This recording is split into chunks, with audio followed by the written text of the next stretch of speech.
Hi,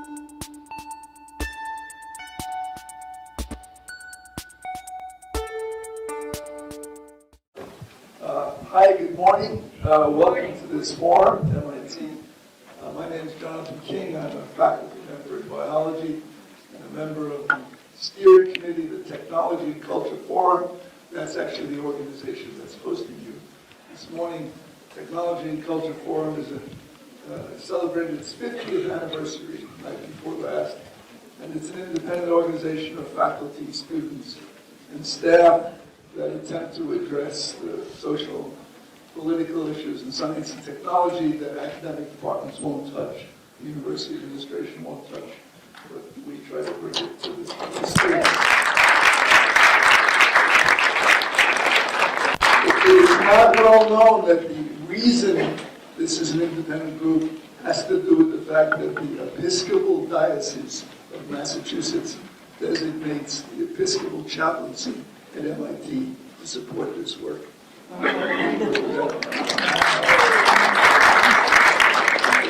this is not an MIT audience, but in fact in the audience is my former colleague Willard Johnson, who led the South African divestment campaign during the period of the anti-apartheid struggle.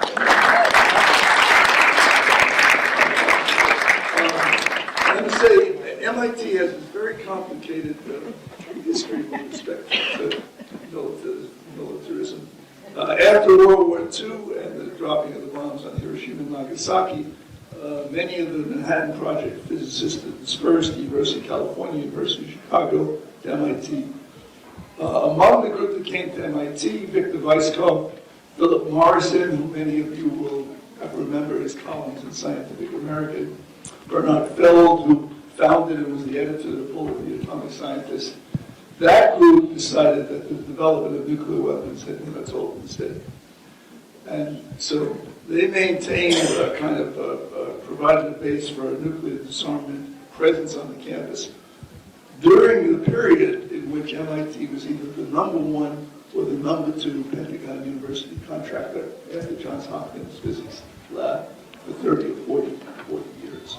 And it's that history provided some of the wiggle room that allows us here today. And then also during the resistance to the war in Vietnam, other leaders emerged. Professor Chomsky was well known in those days. Let me say that we owe a great debt to Massachusetts Peace Action. It is still difficult to raise these issues on the campus. And we owe a great debt to Massachusetts Peace Action for bringing this forum before us today.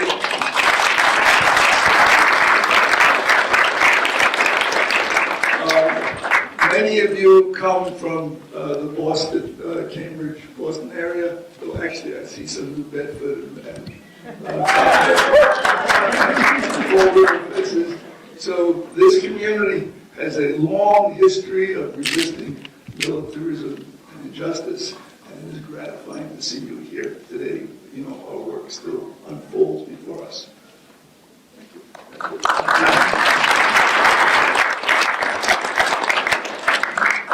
Thank you, Jonathan. I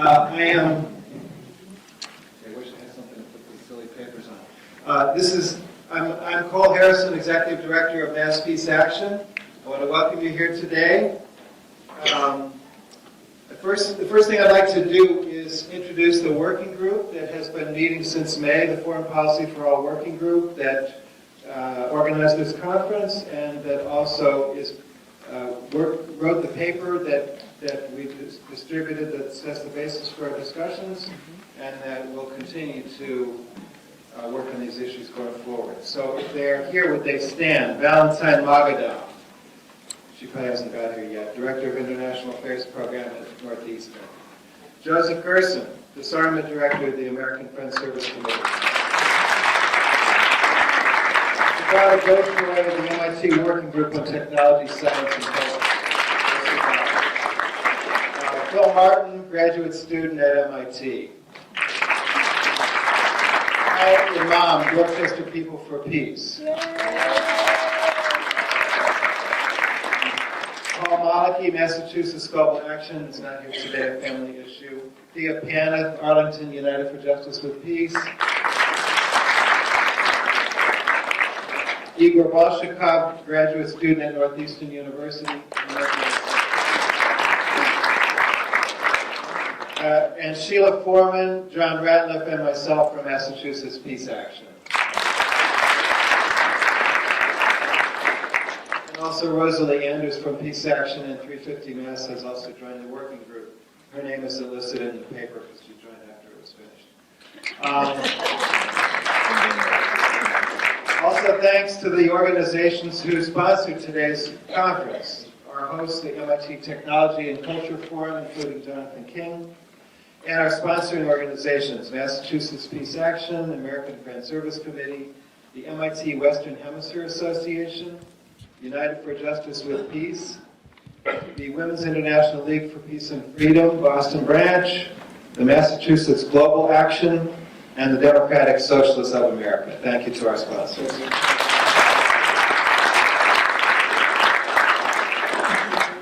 My friends, it's time for a change. U.S. foreign policy is mired in an unsustainable paradigm of worldwide military dominance, with force as an option of first resort.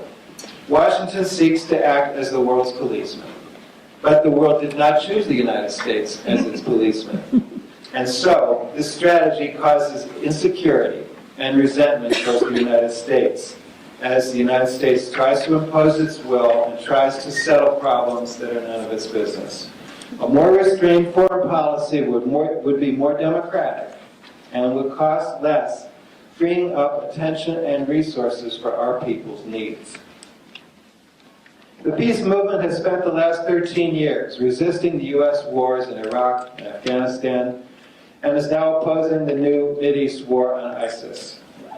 We've exposed nuclear weapons threat to human survival. We've organized against U.S. support for the occupation of Palestine. We've opposed secret drone warfare.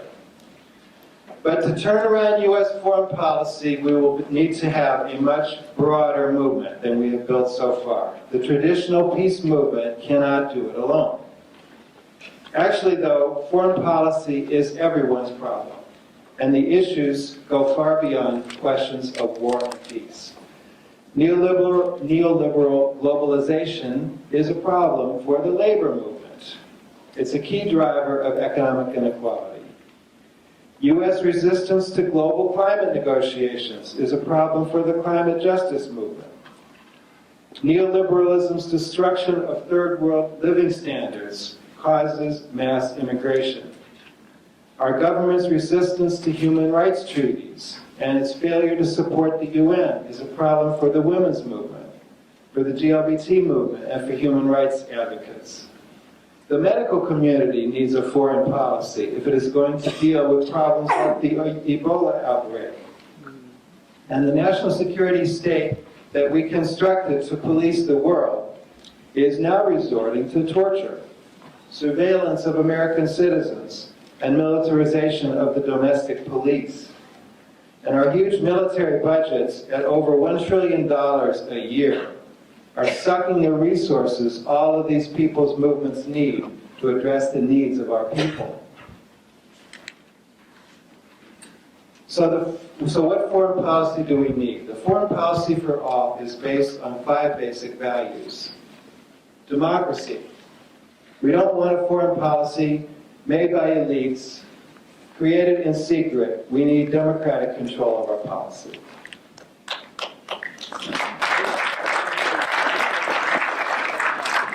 Peace and international cooperation. We need to respect other nations, and we need to build collective security with them. Justice. We can't accept unjust power structures, and we must respect international law. Human rights. We have to uphold the full range of human rights and apply them to our own society, as well as join in promoting human rights worldwide. And sustainability. We need to live in harmony with the earth. We must promote climate justice and build a sustainable economy.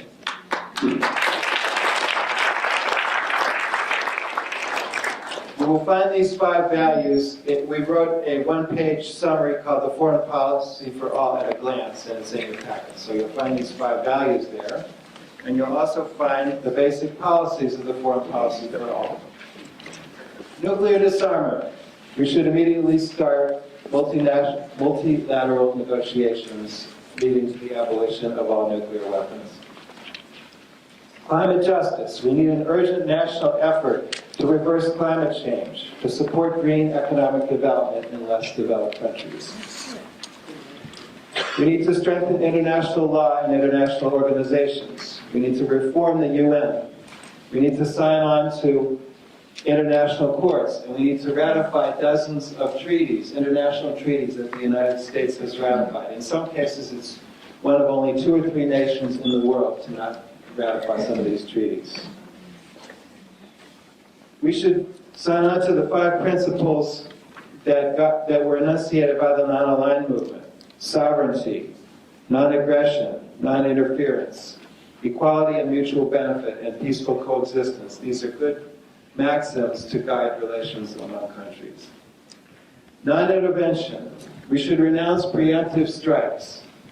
Humanitarian interventions, if they're needed, must be led by a reformed and democratic United Nations, not by a self-selected cabal of countries. Peace building abroad and at home. We should support international grassroots efforts. Nation states can't do everything. Civil society can do a lot. We should protect the global commons. The oceans, the atmosphere, outer space, and the polar zones should be the property of all humanity. Demilitarization. We should reduce military spending by 50% or more. We should close our overseas bases. We have over 1,000 military bases around the world. No other country has anywhere near that. We should refocus the mission of our military on defense of our national territory and on participating in UN missions. We should ratify the Arms Trade Treaty and shut down the international arms trade.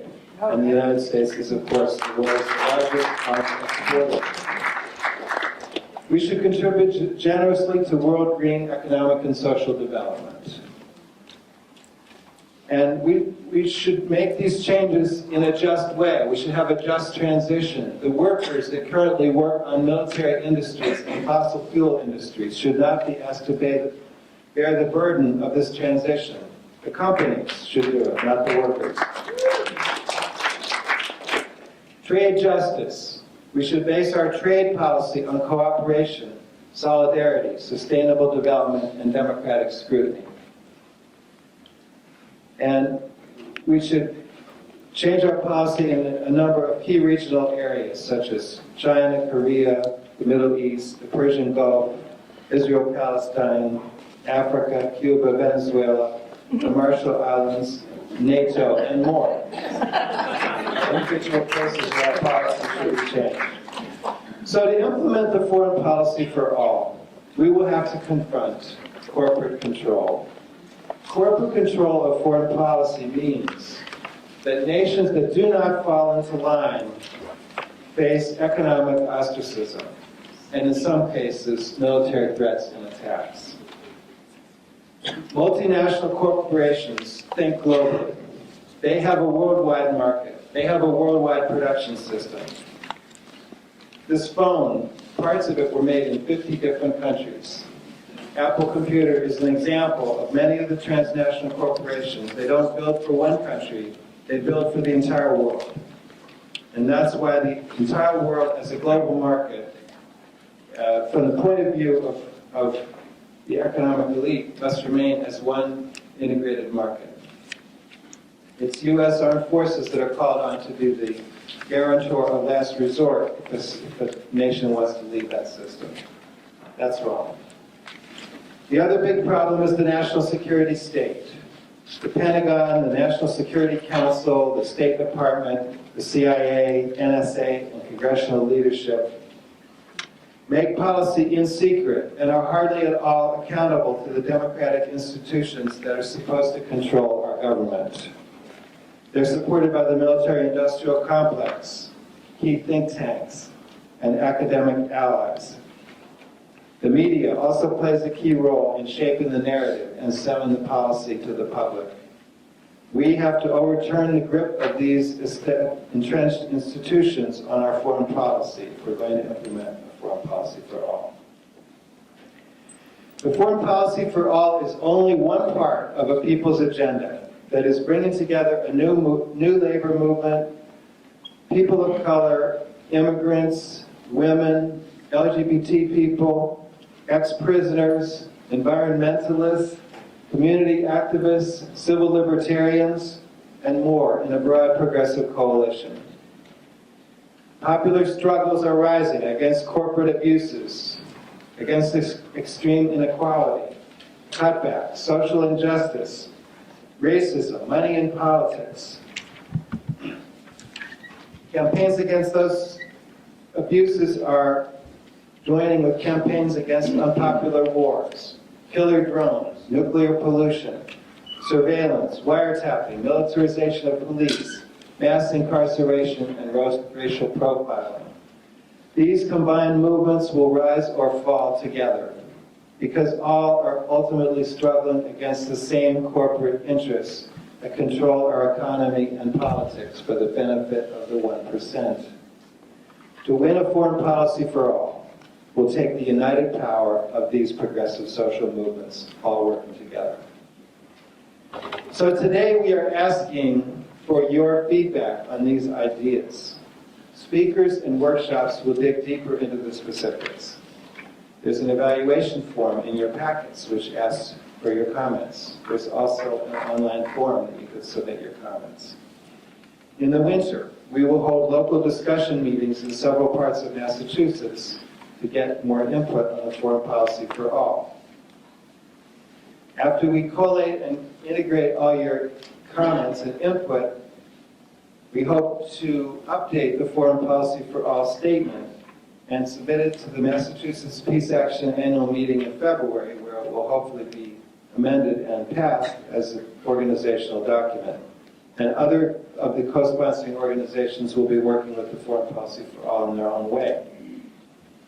After that, we hope to take these ideas national and present them at several national conferences next year, such as the People's Mobilization for the Planet and to abolish nuclear weapons that is scheduled in New York on April 24th to 26th. I think there are flyers for that outside.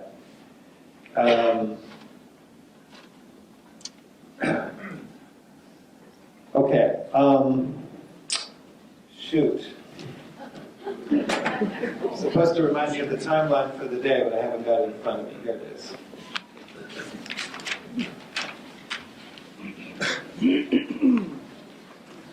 Okay, we're going to start with the presentations by Noam Chomsky and Bill Fletcher, and they will be moderated by Judith LeBlanc. After that, we'll have the first workshop session, and in your packets is a list of workshops. One workshop has been added at the last minute. It wasn't in your packet. It will be in the morning session in room 4-145, and it will be on counter-recruitment work in the Chelsea High School, experiences from working against militarism among youth in Chelsea.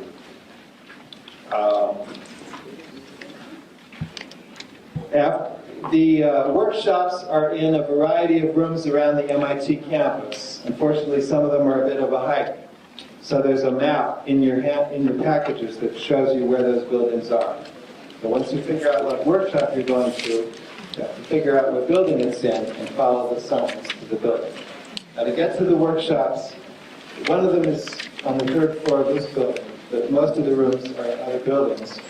And for all those other buildings, you go out to this door of this building and enter the building across the way, and you will start to see signs that direct you to those buildings. Lunch will be at 12:45. It will be on the third floor of this building. And then we'll be back here after lunch for the afternoon panel with Phyllis Fennis and Stephen Kinzer. And Magadan will moderate that panel. Then we'll have the second round of workshops, which are in the same list of rooms, and then we'll be back here for a brief wrap-up at the end of the day, where we'll talk about the way forward. Bathrooms are to the right and left of the elevator, which is in that direction once you leave the plenary room. And the last announcement I wanted to make is that many of our presenters today have written books, and their books are on a table that you can purchase outside. And many of our presenters will also be able to sign their books once you buy them. Could you please repeat the room and your workshops, since people were probably fumbling for the list and then write it down. I'm sorry, I don't have the handout in front of me, but it's the exact title, but it's Lessons from Counter Recruitment Work in the Chelsea High School, 4-145. That's this building? Oh, no, that's building 4. No, this is building 34. Yeah. That's a question in the front row. Yeah. Are there any recordings made of the workshops? No, the plenary talks are being videoed, and they'll be available afterwards. The morning plenary will be shown on Cambridge cable TV any number of times, like a dozen times over the next couple of months. The afternoon will not be, but will be posted on YouTube. But we have not made arrangements to record the workshops, sorry. Yes? Would you know the group number of workshop 1 or workshop 2? Well, There are several workshops. we didn't do a very good job of giving the numbers to the workshops. Some of the documents gave the numbers and some of them just used the names. It's So, in the back. Oh, it's on the back of this page. It's back of the schedule. It's on the back, right? Yeah, on the back of your schedule is the list of workshops, and each workshop has its room there.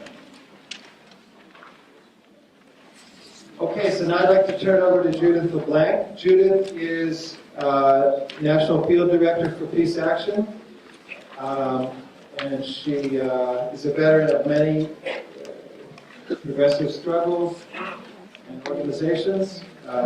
Immediately before Peace Action, she was active in United for Peace and Justice for a number of years. She was, I believe, two terms as national co-chair, is that right? And also was a staff person there. So take it away, Judith.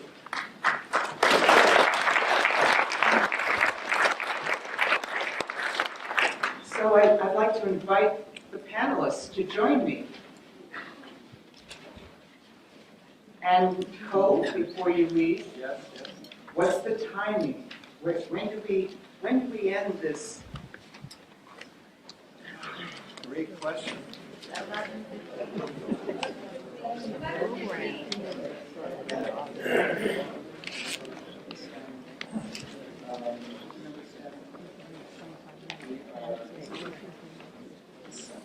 We're starting late.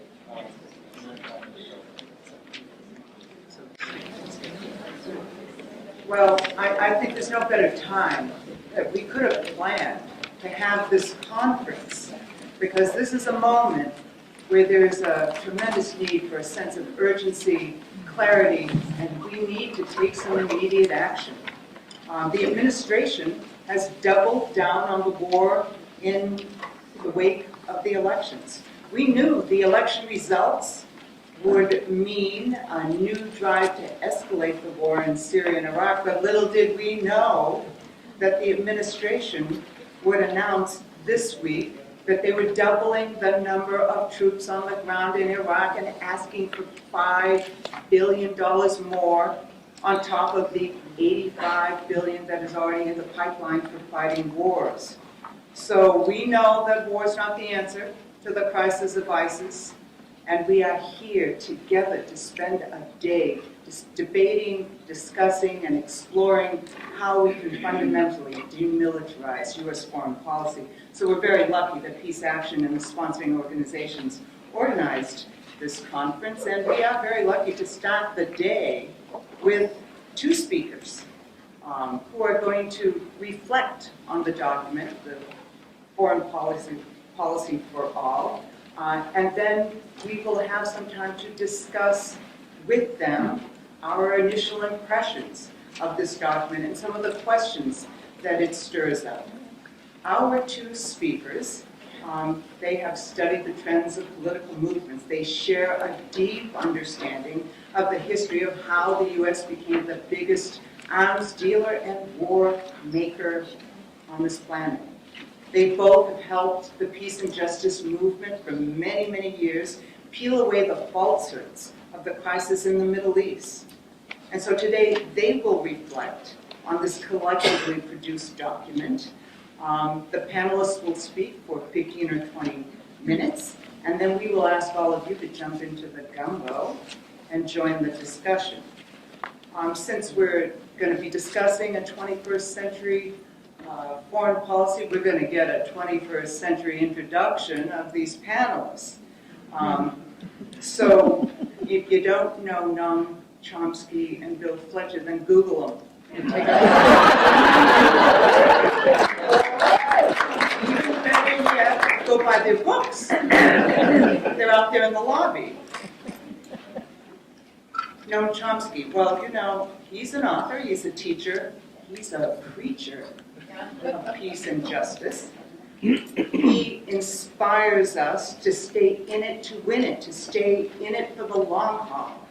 And when it comes to ending endless wars, that's what we need. We need a preacher who can give some insight to keep us going for the long haul. And Bill Fletcher, well, I've seen up close and personal that Bill is not just a keen observer of social movements, he's a hands-on activist leader. He has the work that he's done in the labor movement, the work that he's done to strengthen and build up the left in this country, fantastic. But the thing you don't know about Bill, big fan of science fiction. And frankly, the left should study more what goes on in the science fiction realm. Bill and I share a love for Battlestar Galactica. Anybody here? Now, there's a study about militarism and what will happen if we somehow lose Mother Earth. And so if he ends his speech with, "What say you all?" you know why. No?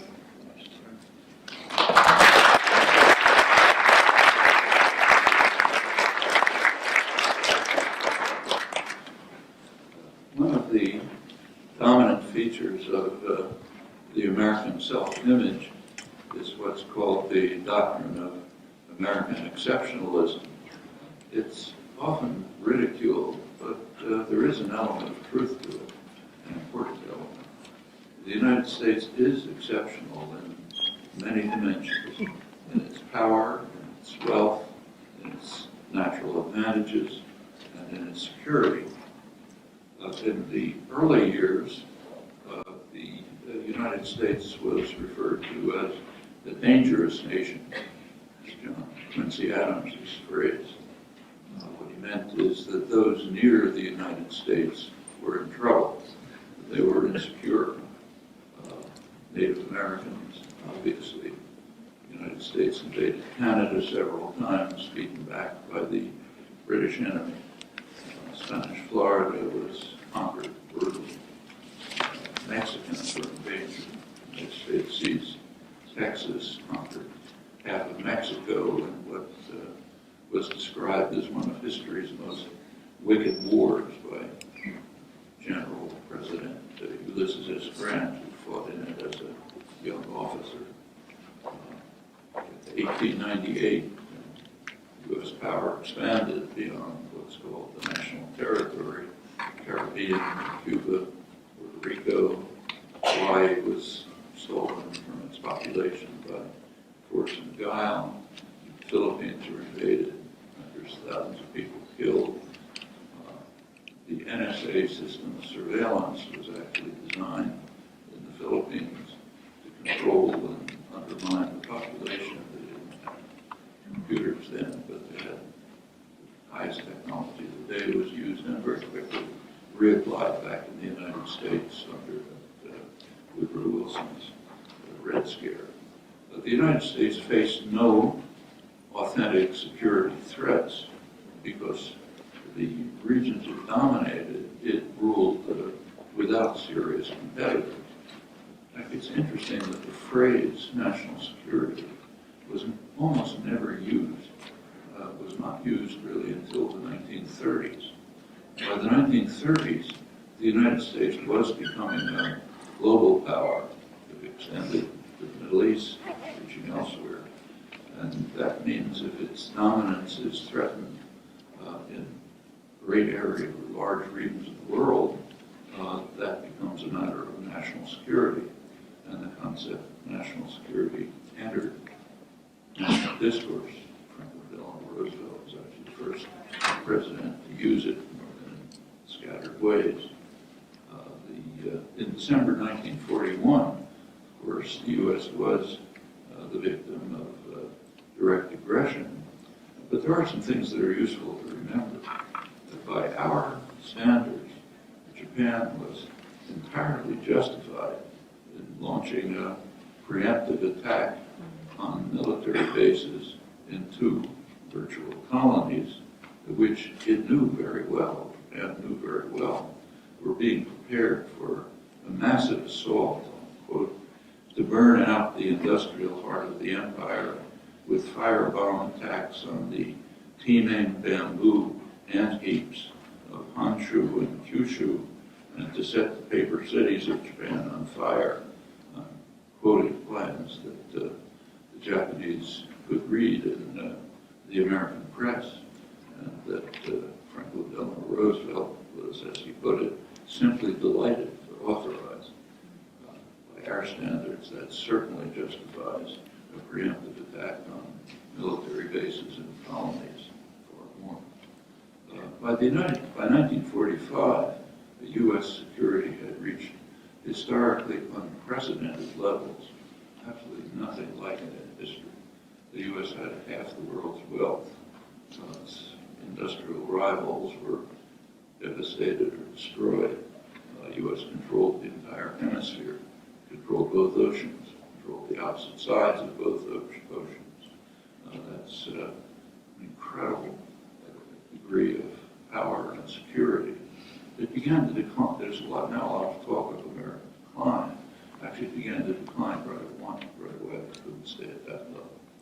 But the point is that it was entirely natural with that amount of power for U.S. leaders, to U.S. planners, to seek to construct a global system that would be conducive to the interests that they represent, the interests of dominant sectors within the society, and that begins the birth of multinational corporations and so on. But the more you own, the more your possessions are threatened. And when you own everything, your possessions are threatened everywhere. So as U.S. security increased at unprecedented levels, so did the fear of attack. It was put rather clearly by Dean Rask. He said, "Today we can only be secure to the extent that our total environment is secure." And our total environment is the world. The point was made kind of plaintively by Lyndon Johnson, kind of a man of the people. He was addressing American troops in Asia in the mid-60s. And he told them, he said, there are only 150 million of us, and there are 3 billion of them. And if might makes right, they'll sweep over us and take all we have. So we have to stop them in Vietnam before they take everything here. That reflects a feeling that's deeply rooted in American culture and society. It goes far back. It's on to the present. They're threatening us everywhere. And that's understandable if we own the world. And that we own the world is taken for granted. It's illustrated pretty remarkably just in standard rhetoric. So take the word loss. In 1949, U.S. power suffered a severe decline. China became independent. There's a phrase that describes that in our speech and discourse. It's called the loss of China. The loss of China became a huge issue in American politics.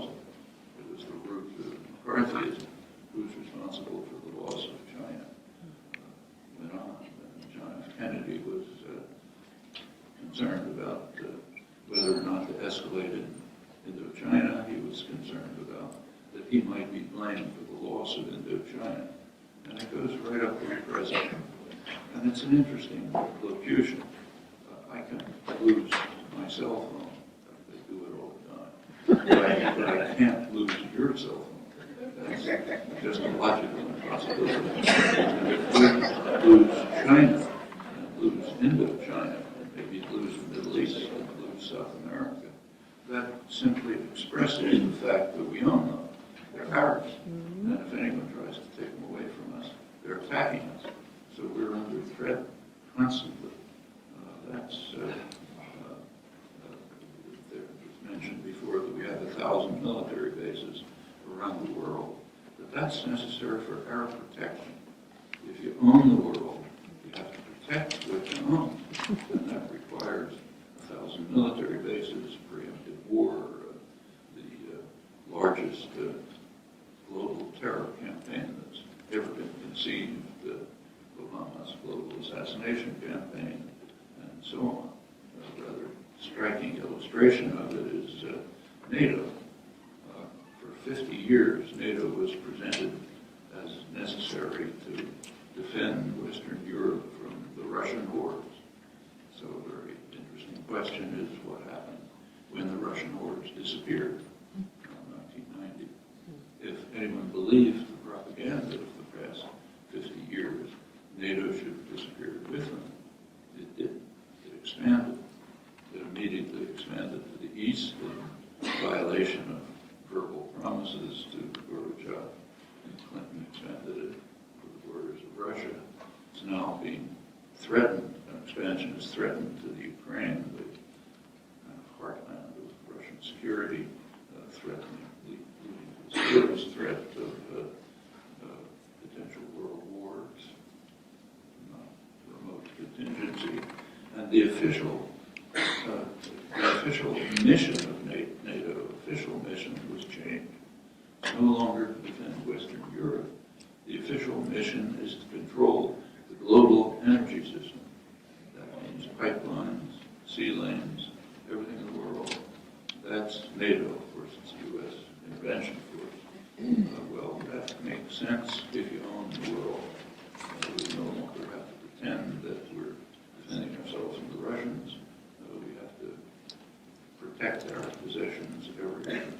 So there is some truth to the doctrine of American exceptionalism, very significant truth, overwhelmingly rich and powerful, correspondingly threatened everybody.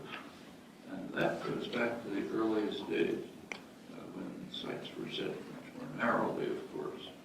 So one of the most disgraceful passages in the Declaration of Independence, which we piously read every July 4th, charges George III, King George, with having unleashed against us the merciless Indian savages, whose known way of warfare is an undistinguished destruction of all ages, sexes, and conditions.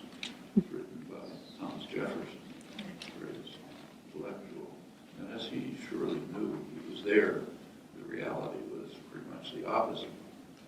It was the merciless English savages whose known way of warfare was this undistinguished destruction. And that was understood at the time. So the Secretary of War, First Secretary of War, General Henry Knox, understood, as he put it, that the colonists were carrying out the utter extirpation of all the Indians in most populous parts of the Union by means more destructive to the Indian natives than the conduct of the conquerors of Mexico and Peru. 1794, George Washington called for the extirpation of the advanced Iroquois nation, and they were by no means alone. But nevertheless, Thomas Jefferson was able to write those words, and we repeat them year after year. Noticing them on July 4th, there'll be a full page in the Boston Globe.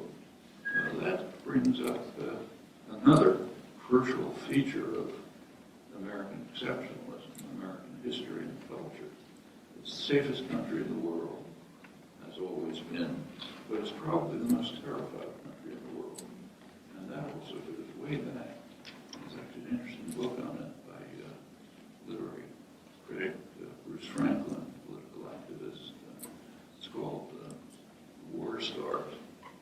studies themes in American popular literature, back to the colonial days up to the present, TV and movies.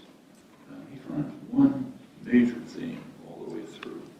We're just about to be destroyed by some enormous, unimaginable powers. And at the last moment, we're rescued by a super weapon or a superhero.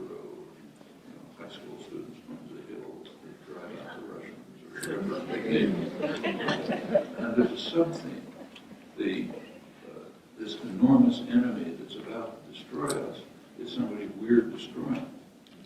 So in the early years, it's the merciless Indian savages. A little later, it's the black slaves. There could be a slave revolt, and they'll kill all the men and break all the women to defend ourselves. A lot of the roots of the gun culture, crazy gun culture in the United States, go back to that later part of the century, 19th century. It's the Chinese. These Chinese laborers, you think they're setting up laundries, but they're actually planning to take over the country.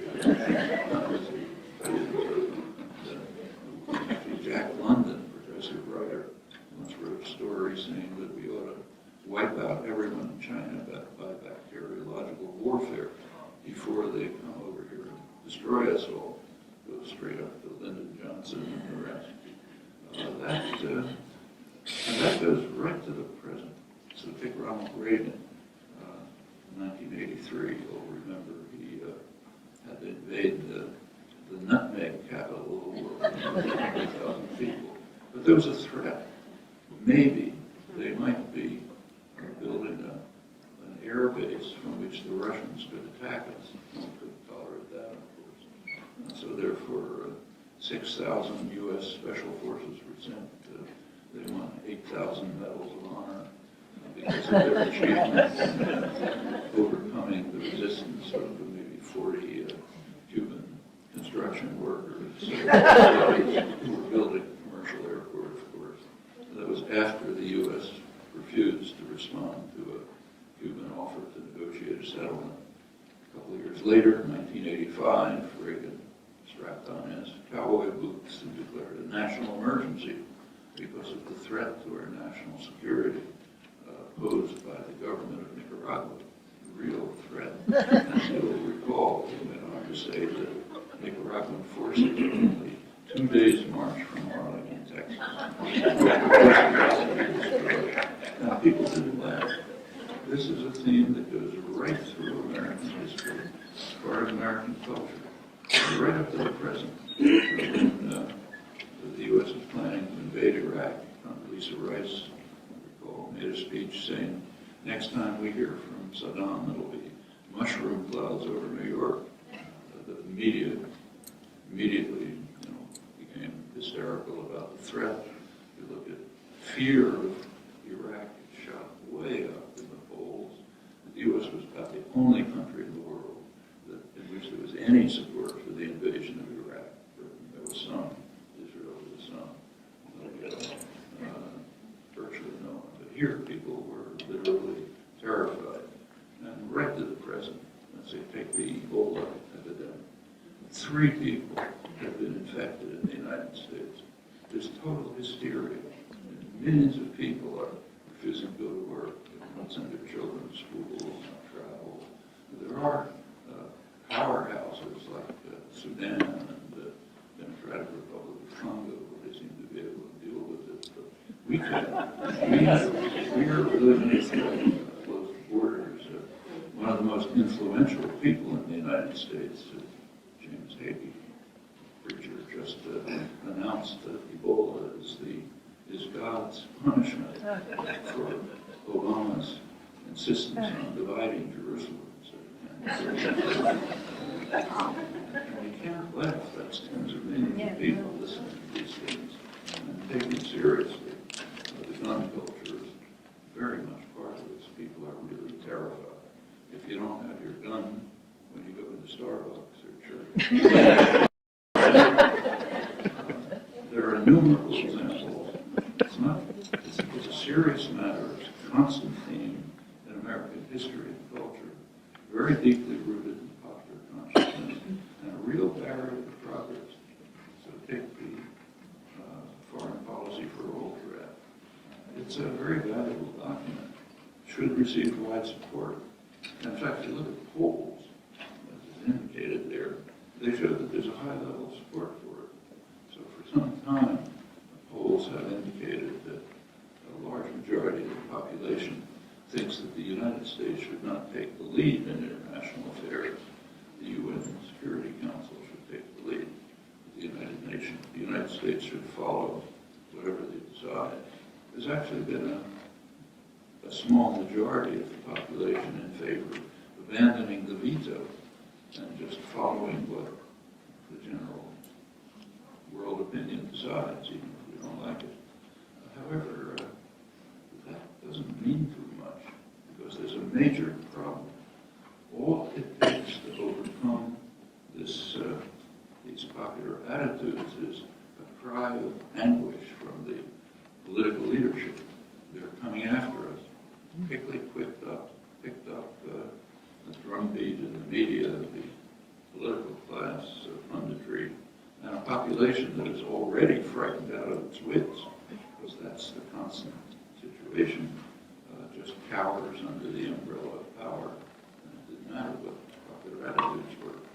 And that means that if we're hoping to implement major change in policy, there are a number of crucial objectives, not easy ones. One is to change a prevailing consciousness that is really deeply rooted. It's part of American culture, or part of history. And the second is to establish a functioning democracy in which popular opinion has some role in influencing policy. We're very far from that. Both tasks are crucial, and both are by no means easy, as we all know all too well. Thank you.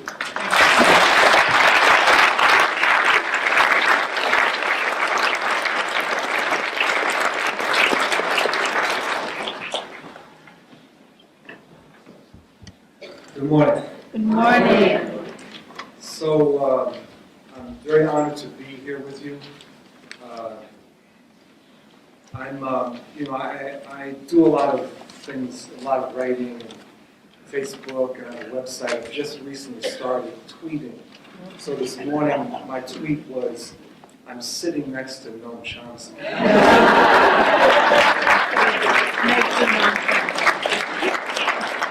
So it's a real honor, very, very much of an honor.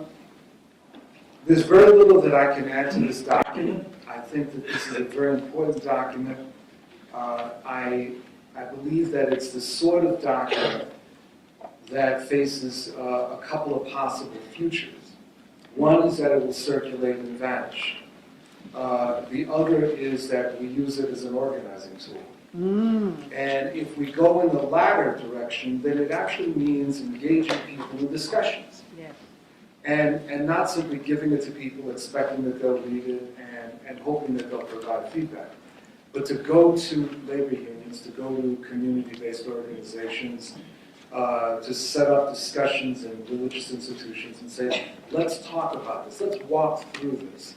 Let's see how you experience this document and how you experience U.S. foreign policy. And also something that I want to talk about, which is internationalism, which I'm distinguishing from the issue of foreign policy. So I think that it's really important that we engage in that, and that's my first point. But the major thing I want to talk about is the issue of a paradigm shift, and the paradigm shift helping us to understand why things have become so confusing when we're looking at the world, and why it's often difficult for us to explain to people, regular people, what the hell is going on. When I took over as president of Trans-Africa Forum in 2002, I could sense this particular problem. In fact, I had sensed it before. And the problem I thought was very particular to what was going on in Africa, in the African world. But then I subsequently realized it was much broader than that. There was, in Trans-Africa, the organization had plateaued. But it not only had plateaued, but that we reached a sort of strategic block, or blockage, in that up until 1994, when you were dealing with Africa, things seemed fairly clear. You know, we were united against apartheid. The end of apartheid was the real end of European colonialism in Africa, the end of white minority rule. And many of our organizations, including but not limited to Trans-Africa, had been focused on that. What the hell happens when apartheid ends? And there was this sort of strategic confusion that existed.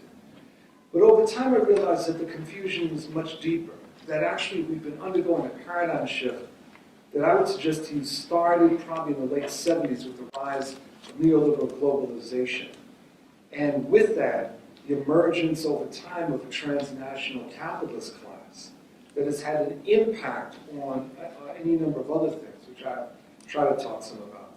There's also been the end of the Cold War, China's decision to follow the capitalist road, the wars of secession in Yugoslavia, the Rwanda genocide, the rise of ethno-nationalism as in some ways being one of the, if not the main feature of nationalism in the current era, and with it, ethnic cleansing and genocide. You know, Clausewitz made that had that expression: "War is politics by other means," and I'm starting to feel that genocide is war by other means. That what we're looking at is this linked with the issue of ethno-nationalism and ethnic cleansing, is the racialization of entire populations and therefore the ease with which it is that people are eliminated, pure and simple. Now, this change in the situation has brought with it a whole series of complications because it's not always easy to figure out friends and enemies. And there's many people in the progressive movement that I would argue have fallen back into, they've fallen back into a sort of knee-jerk anti-imperialism. And the basic idea being that if the U.S. is on one side, we've got to be on the other. And this leads to some really interesting problems, like what is our stand on President al-Bashir in the Sudan? If the United States is attacking al-Bashir, condemning him, and identifying a genocide going on in Darfur, does that then lead us to the conclusion that we should support al-Bashir? Let me go even further, something that's become increasingly controversial. It's called genocide denial. In the case of Rwanda, there's been an increased current within the left and progressive movements for people to outright deny that genocide took place in 1994. And there's sort of this reverse engineering almost. It begins sort of like this. If Paul Kagame is currently an ally of the United States, and if Paul Kagame is using genocide, the issue of genocide, as a way of suppressing dissent, and if Paul Kagame is leading forces that are interfering with neighboring countries, therefore, the genocide actually didn't happen. The genocide was provoked by Paul Kagame and the Rwandan Patriotic Front, and the Hutus were victims. Now, this may sound really perverse, but you just look it up, right? And it begins with this very weird situation of saying that because the United States is on one side, therefore the other side must be the ones that we have to support. And so my point here is that in the absence of real concrete analysis, we fall back into simplistic approaches to the international situation that don't match with reality and that regular people out there know as ludicrous. So when we're rethinking our work on internationalism, there's a few things that we have to do. It seems to me that one is, as pointed out in this document, and for those of us that are Star Trek fans, it's adherence to the Prime Directive. The Prime Directive is non-interference in the internal affairs of other states. But that directive is a directive from one state to another because there's another issue that we have to figure out, which is what is the character of internationalism in the 21st century? What is the obligation of social movements towards other progressive social movements? When we see social movements, progressive social movements, being slaughtered, do we say, well, nothing that we really can do, shit happens. It's really unfortunate. We just sit back. Is that what internationalism means? Because if that's what internationalism means, what that is actually called is isolationism. And I think we progressives have to be very, very careful about that. Now that leads us into a very difficult area, because it really means that when we're looking at both foreign policy and internationalism, we have to understand that part of what we're engaged in is actually fighting for reforms in U.S. foreign policy. This document is proposing reforms. It's proposing that foreign policy under the current situation is actually handled differently. Now, there are many progressives and leftists that actually don't believe that that's possible. I mean, after all, we're living in the heart of an empire.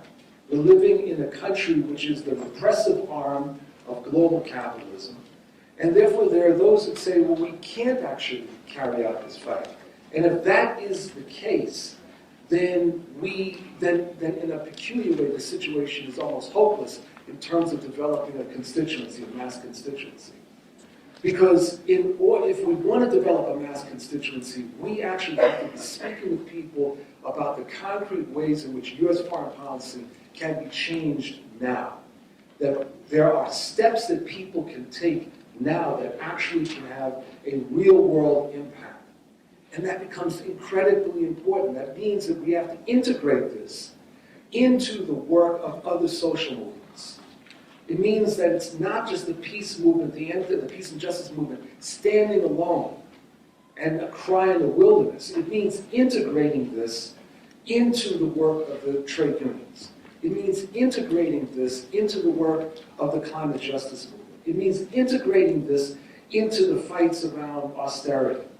And therefore it means that we're taking up the issue of foreign policy as, in fact, a reform struggle in a very, very hostile environment. I want to build on something that Professor Chomsky said about fear. One of the things that was characteristic of the midterm elections was the Republicans were appealing to the sense that the world is out of control.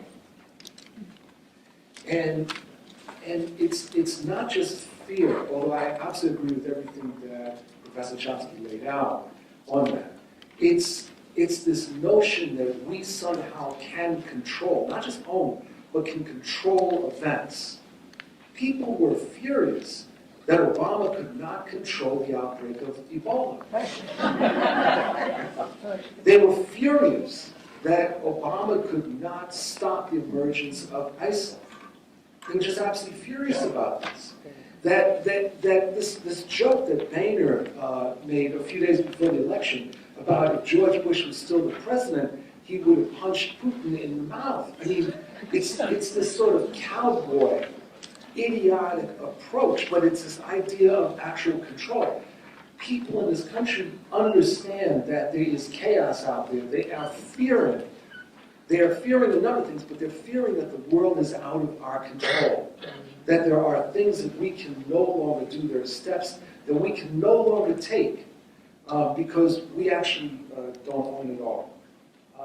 So what should we be thinking about in implementing this document and going forward? So I'm in agreement with the issue of the non-interference.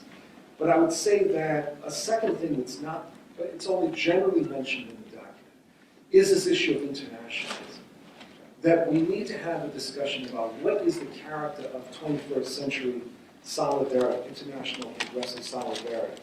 So, for example, it seems to me that one aspect is certainly fighting to influence governmental policies that help progressive social movements gain the space that they actually need. A very obvious case in point of that was the work that was done in the anti-apartheid movement to assist in the anti-apartheid struggle. What else does this mean? Well, material assistance to progressive forces.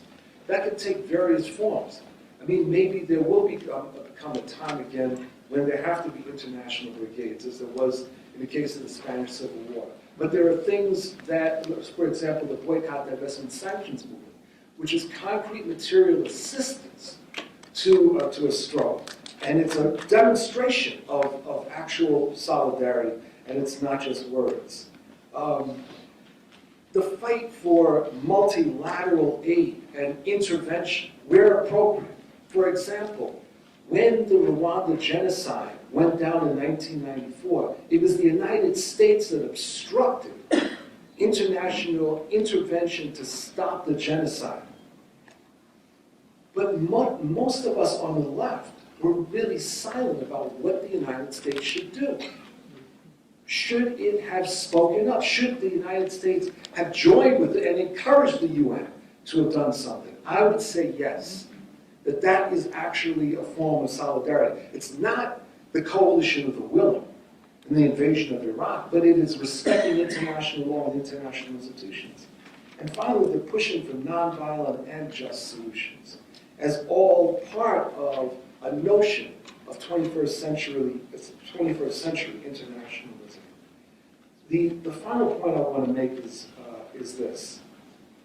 It's somewhat tangential, but I feel I have to make it, which is that we progressives have to really keep in mind, and it's become very evident when you've looked at developments, for example, in Thailand, the Ukraine, Russia, that not all mass movements are progressive. That there are very, very bad people out there. And they can often number in hundreds of thousands, if not millions. Now, we should remember that because the Nazis weren't just 5, 10, 15 people running around with machine guns. We were talking about a mass movement. But we've somehow forgotten that, and I think part of that has to do with the phenomena after World War II, where there came to be this general identification of these mass anti-imperialist movements were on the move, etc. In the period since 1990, certainly we've seen the rise of some very ugly right-wing mass movements. And these right-wing mass movements sometimes say things that sounds like they're left-wing. And they sometimes implement tactics that make themselves actually look like they might be progressive. Case in point, these reactionaries in Venezuela that were trying to oust the government and were carrying out these activities that were being covered in the US press. And there were many progressives that became very excited and saw this as some sort of progressive movement. Or you look at Thailand with the rise of something that I think could probably be accurately described as a neo-fascist movement. But it is very mass. Right? And when we're looking around the world, what we have to understand is that we have to dig deeper than the external appearance. We have to, more is called upon of us to dig deeply, to understand what the phenomena is, and to borrow from a great person once, to never forget the class struggle. Thank you very much.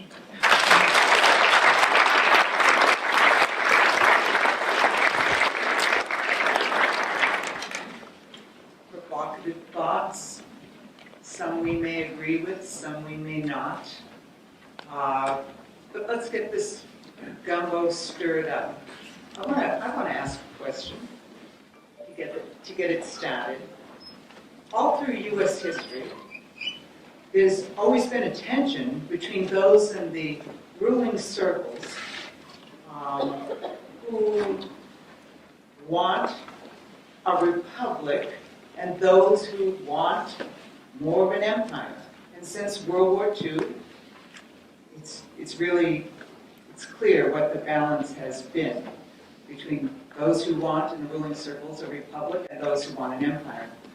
What's your estimates of the balance of forces in the ruling circles today? Paint a little bit of a picture of what we're up against in building this movement for a new foreign policy for all.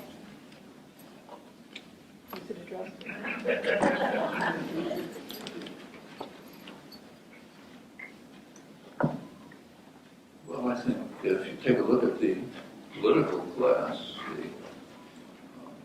there's basically no debate. I mean, it's the only opposition you can detect to running an imperial system is right-wing libertarians, the Rand Paul. But it's worth remembering that these are also people who want to turn power over to unaccountable private tyrannies with no role for the population other than to suffer under their rule. They may not put it that way, but that's the effect of eliminating any of the constraints on corporate power, which is the primary goal. So yes, on the one hand, they are opposed to Rand Paul, who has been pretty eloquently opposed to interventionism and militarism and calling for reduction in the military budget, but there are other aspects to that program that can't be overlooked. But I think it's pretty hard to find any serious anti-imperial sentiment within the, roughly speaking, the political class. Those who are managers of foreign policy, those who write about it, and so on. The only question is, how do we do it? For example, it's hard to find anyone, try to find someone, who has suggested that in the case of ISIS, we follow international law. That is, appeal to the UN Security Council to declare a threat to peace, to organize actions to respond to what really is a monstrous organization, there's no doubt of it, and to create a coalition of people who can actually participate. So take a look at Obama's coalition, and I can't see any objection to this. It excludes the main force on the ground that is fighting against ISIS, namely the PKK, the Kurdish resistance forces, Turkish-based. They have to be physically based in northern Iraq, southeastern Turkey. The Turks attack them, the Turkish government attacks them. For the United States, they're a terrorist organization, you can't support them. But they seem to be the ones who've saved the Yazidi in northern Iraq, who beat back the ISIS attack on Erbil. Their affiliates are doing most of the fighting around Kobane.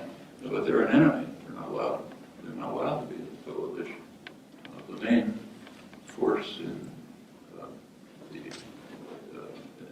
the region that ISIS is expanding into is that could overcome them is Iran. But we're not allowed to have dealings with Iran because they disobeyed orders in 1979. We got to punish them for that. They overthrew a tyrant that the U.S. had imposed, and it's not acceptable. A lot wrong with the Iranian government, no question about that. But those aren't the reasons for the exclusion of Iran from the coalition of the willing. Well, try to fight. You can't find any objection, virtually no objection to this in the political class and their literature. And it goes on in case after case. There was actually a pretty remarkable case just about a week ago.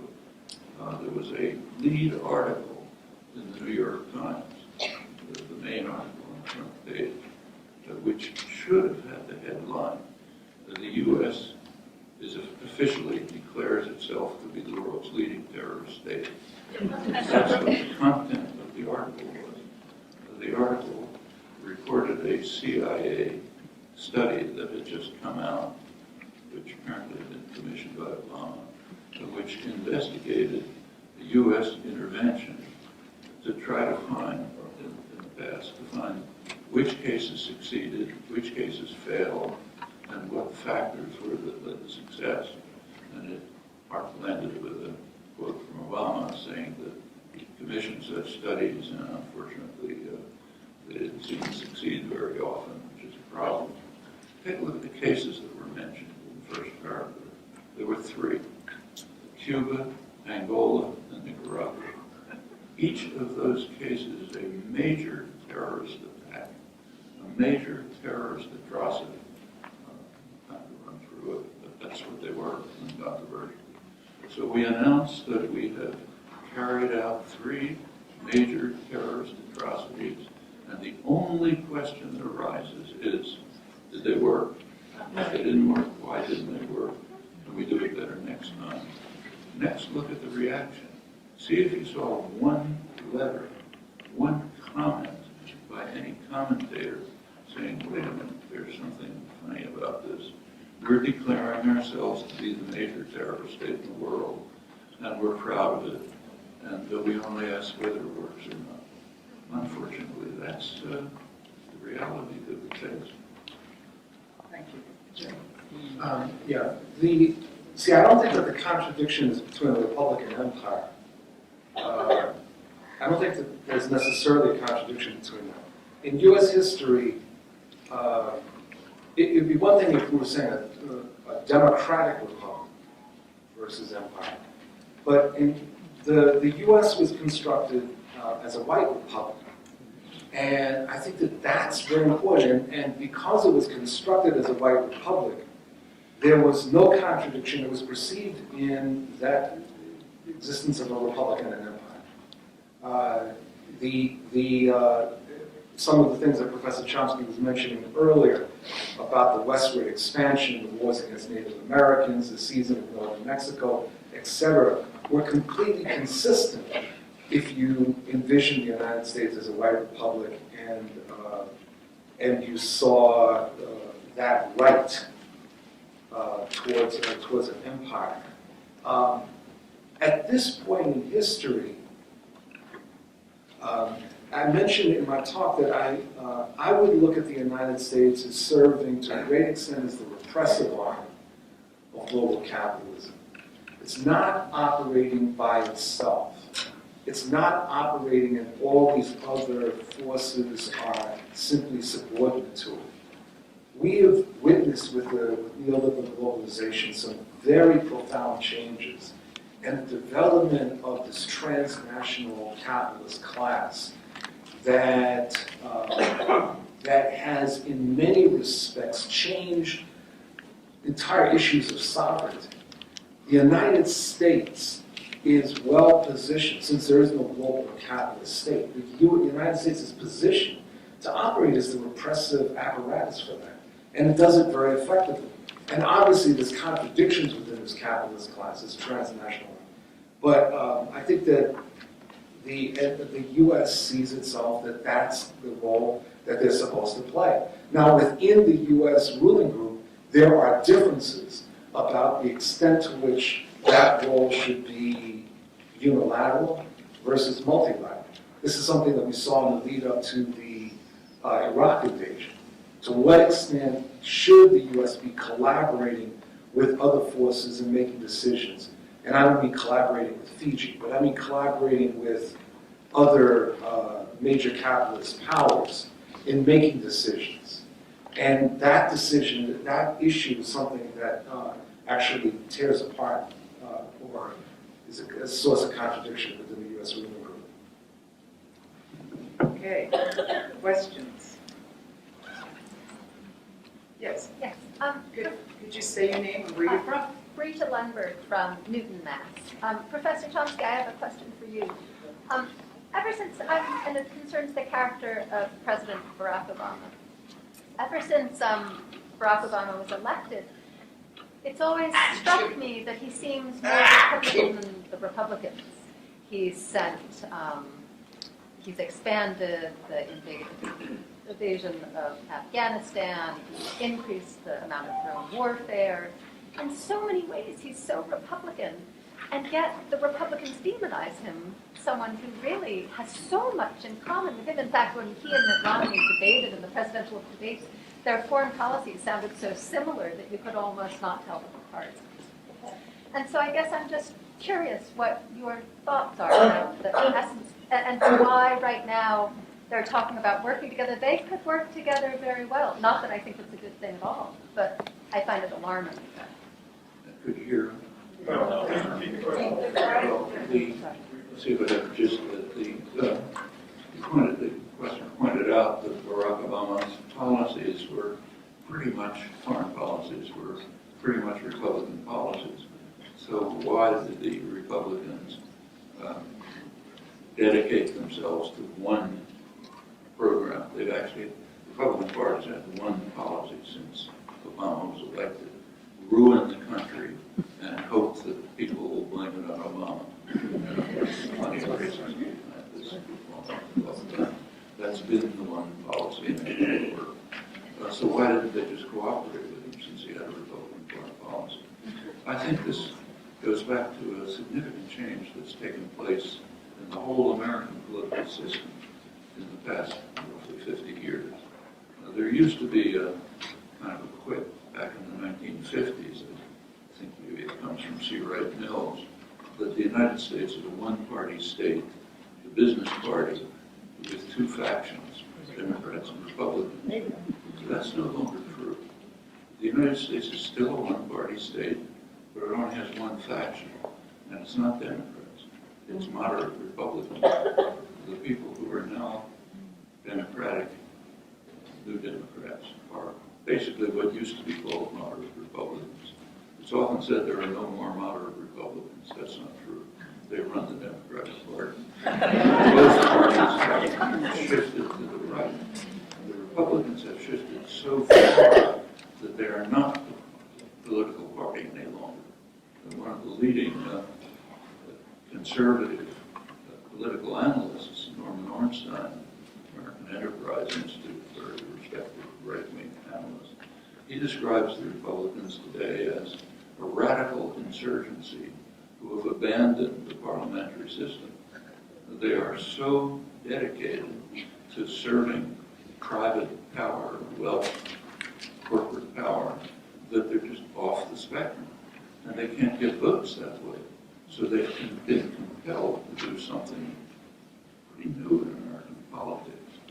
There are sectors of the population that have always been there, but they've never been really politically mobilized. It's a very religious country. It's one of the most, maybe the most fundamentalist countries in the world. The AG groups that I was talking about. They were never organized as a political force. Now they are. Nativists who are worried that we're losing our country to them. Where's our country going? Remember Islam. They are taking it away. They being everyone but white Anglo-Saxons. We're all me from Ukraine, white Anglo-Saxons. But everyone is, we've been white Anglo-Saxons, now they are taking it away. The fear that I talked about is rampant. That's been organized. The popular base for the party is now a collection of constituencies that, as Bill pointed out, mass constituencies can often be pretty frightening. And these are. Well, that's what happens when you become a radical insurgency. We see it. So yes, Obama was following a moderate Republican policy, but that's not enough for the radical insurgency. So they want something much more extreme. And actually, as you know, I'm sure there's a split in the Republican Party between the Republican establishment, say Romney, which is kind of old-fashioned moderate Republican, and the base, which is the constituencies they've mobilized. And they're stuck in a fight, in an internal fight, constant internal fight to see whether the establishment, the bankers, the hedge fund managers, and so on, can control the base that they've mobilized. And they're having a problem with it. Often they can. You see that. So in the primary elections, particularly in 2008, also in 2012, candidates kept coming up from the base, each one nuttier than the last. Backman, just crazy people. And the Republican establishment didn't like it. They poured money in to attack ads, to denunciations, to try to destroy these people who were coming from the base, so they could finally get them on a Republican, which they did. But that's an internal struggle in the radical insurgency, and I think that's what you're seeing in the case of Obama. Bill's going to respond as well, and then we'll take, I think we have time for 2 more questions.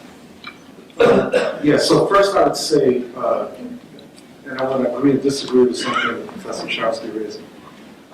We should also remember that the Republicans didn't particularly like Bill Clinton. Remember? So this is not exactly new, but what is, and why they didn't like Clinton relates to what Professor Chomsky was saying. But with Obama, I mean, he was black. I mean, do I need to repeat that? No. I mean, you have to understand what happened on election night 2008 Yes. to millions of people in this country. Yes. They went to bed and then they woke up and they said, this is a white republic. How the hell do we have a black man in the White House? This is a white republic. It goes back to what I was saying before, right? And you see, the thing is, when your approach is based on the assumption that this is a white republic and the rest of us are guests, then there is no room for compromise with someone like Obama. None. It doesn't matter whether you agree with him. He is a guest at best. And for them, he's an unwanted guest. So there is no room for a discussion. This is not, you're not dealing with rational people, which is part of the problem on the reverse end that Obama never seemed to get. That they wanted to cut his legs off, and I'm only saying legs because I'm being videotaped. Right? They wanted to cut his legs off, right? And he continued to believe that there was peace in our time, right? When these forces wanted his annihilation. Now, where I would disagree with Professor Chomsky is that I actually think we have a multi-party country. It happens to exist within 2 organizations, one that's called the Republicans and the other that's called the Democrats. But they are not; those are not parties. Those are electoral blocs. And the description that Professor Chomsky gave of part of what's happening in the Republican, I absolutely agree with. The rise of right-wing populism, which you could understand as a movement against the future. That's what they are. They're a movement against the future. They're a movement to hold back the future. They're a movement to hold back the demographic changes. They're a movement to hold back the changes of a multipolar world. They're a movement to deny climate change, right? I mean, they're a movement against the future. And they are in this constant battle, as he pointed out, with the Republican establishment. It's also interesting that the so-called, what were once liberal Republicans, no longer exist. People like I don't mean just because they're bad, I mean like people like Nelson Rockefeller and Jack, there's no room for them within the Republican Party. And the Democrats have clearly moved as a party to the right, although you have within the Democrats a progressive section that operates almost as if it is another party. And that's where the strategy and tactics become very complicated. So we're going to take both those questions at once, and then we'll respond. My question is about whistleblowers, and I've been sending a postcard every week to Chelsea Manning, and I've been having a good correspondence with John Kiriakou, and I think a lot of us might not know about. The Nation magazine had a good issue 2 issues ago about Obama coming down hard on whistleblowers, and John Kiriakou was one of the 9 that Obama has put away. John Kiriakou got the CIA honored person, but exposed for us waterboarding and other torture. He got 30 months in Loretto Federal Prison, but Obama wanted 45 years for him. I want to know, what is the role of whistleblowers and how can we support them best? Thank you. I'm interested in the issue of climate from any angle you want. One of them is that it is a real threat, so therefore the media is not talking about it. Or climate justice and the fact that certain classes of people are going to suffer much more faster. And also the U.S. military actually talking about it because of their concerns, I think, about migrations, wars, food shortages, etc. Thank you. Well, actually, I'm sure you all know, on whistleblowers, Obama has set new records. More people have been charged under Obama under the Espionage Act than in all of U.S. history. And the act is a monstrosity in the first place. Almost never used before Obama, but now used once. There's a major attack on whistleblowers because they are threatening something very significant. They are threatening security in the real sense of the word. Security does not mean, you look at the record, security, anybody who's looked through internal documents knows this. Security does not refer to protection of the population from actual threats. It refers to the protection of power from the population. Look at internal. Whistleblowers are threatening them. They're threatening to expose power to scrutiny. This is actually understood by the intellectual elite. The professor of the science of government at Harvard, actually, that's the name of the position, science of government. Noam, could you put the mic closer to your mouth? He once pointed out that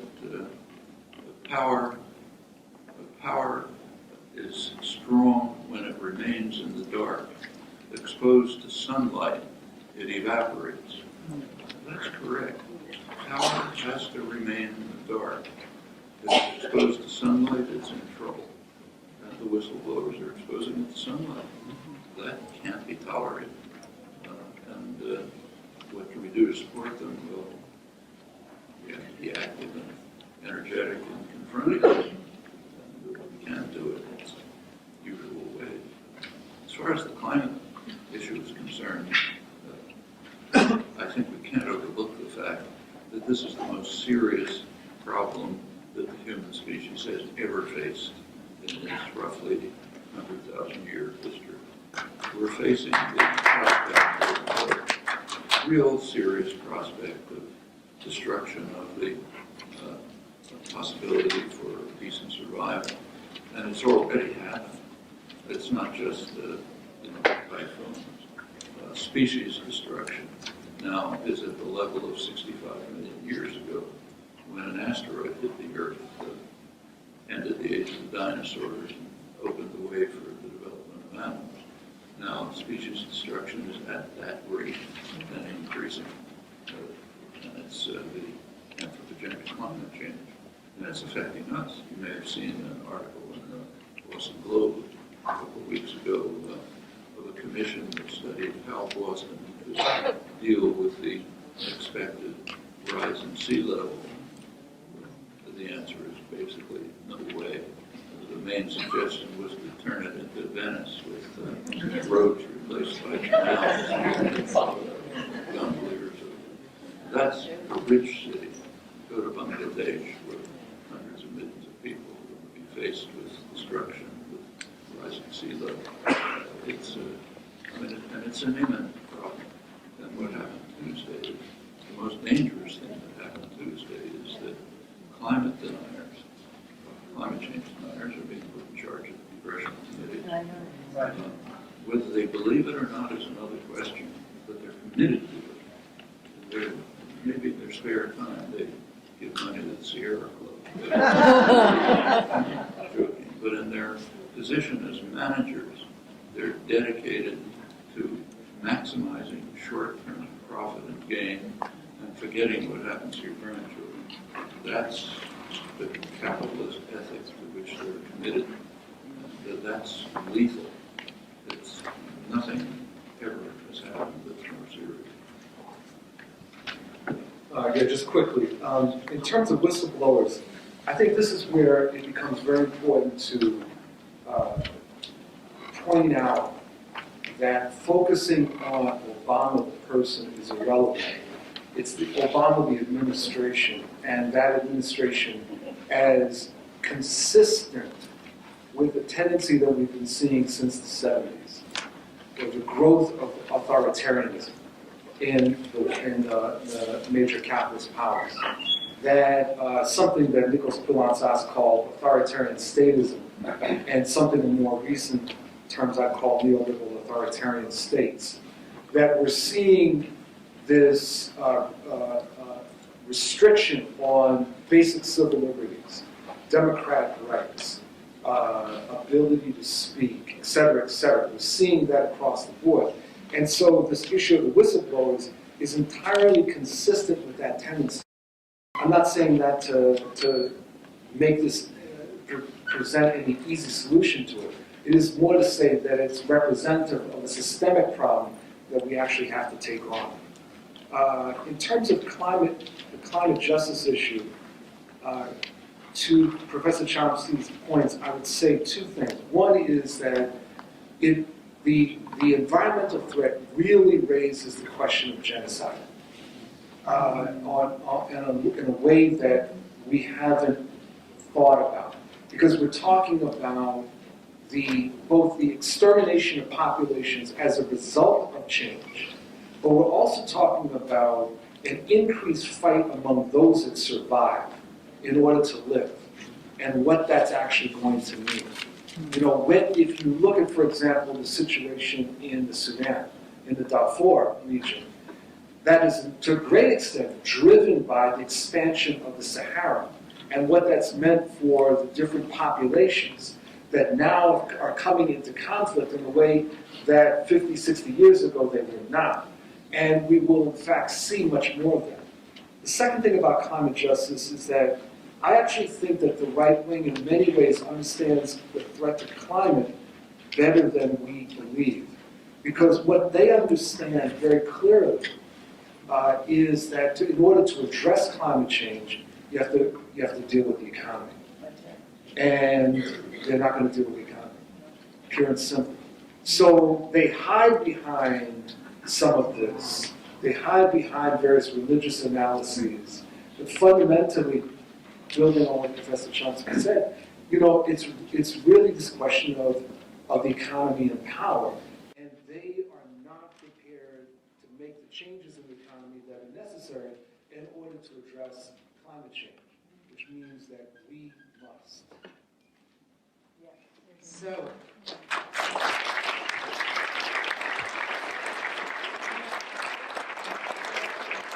not to worry. We have 5.5 more hours for discussion and debate. Workshops begin as soon as you get there. They end at 12:45. We have one from 12:45 to 1:45, and then you're back here for another round.